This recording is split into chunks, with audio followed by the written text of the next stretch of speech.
it is beginning to look a lot like the Jubilee, and Rome is set to receive more than 30 million visitors from all over the world, with hundreds of events set for the upcoming year. Travel agencies specializing in pilgrimages are urging visitors to plan ahead and to pack their patience.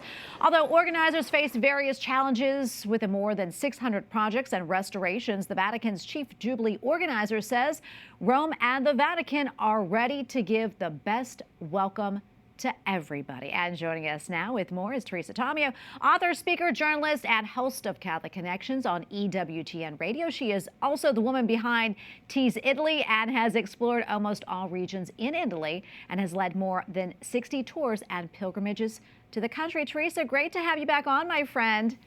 Hey, it's great to see you. Buon Natale, as the Pope said. Merry Christmas and Buon Capodanno, Happy New Year. And it's a delight to be with you again, Tracy. Well, it's always delightful to be with you, my friend. Merry Christmas to you as well. You know, as we mentioned, tens of millions of people are expected to visit Rome during the Jubilee year. I know you know that. It's really exciting, but there could also be some challenges, especially if you're one of those who plan to travel to Italy. Talk to us about that.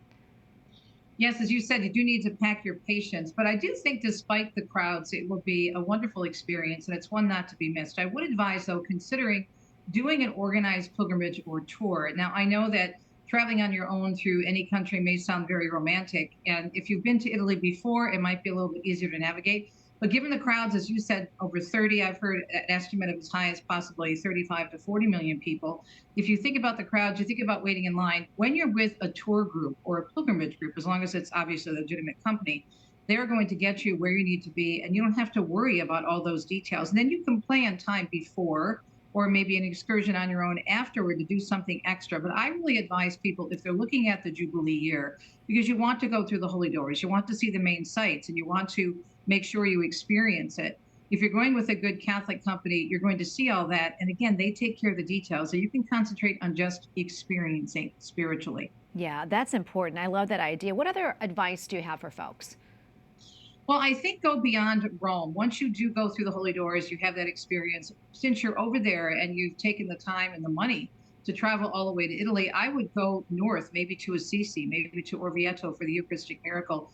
And you could do that even on a day trip. But I do advise, if you would like to see a little bit more of Italy, because Umbria is only an hour, hour and a half north or so of Rome, to really try to take advantage of that, because you'll get a very different feel for Italy, because the central region, where there's so many great saints, of course, soon to be St. Carlo Acutis, and you have St. Francis and St. Clare. It can really be a nice experience away from the hustle and bustle of the city, or maybe even go a little bit further north and take a couple of days and Tuscany for St. Catherine of Siena and some of those sites. But if you're going to be there, take the time maybe to expand it a day or two. Why not? You're already there, and Italy has so much to offer. And I talk about this in great detail in my new EWTN book, Tracy, that's coming out in January, Shrines and Wonders, Italy's Shrines and Wonders. I'm so excited about the book. Yeah, I'm excited to see it too. And we have so much more we can talk to you about. We're going to have you back on. We got to wrap it up. Teresa, great to see you again. Merry Christmas and Happy New Year to you. God bless Merry you, Christmas. my friend. See you at the March for Life. See you then.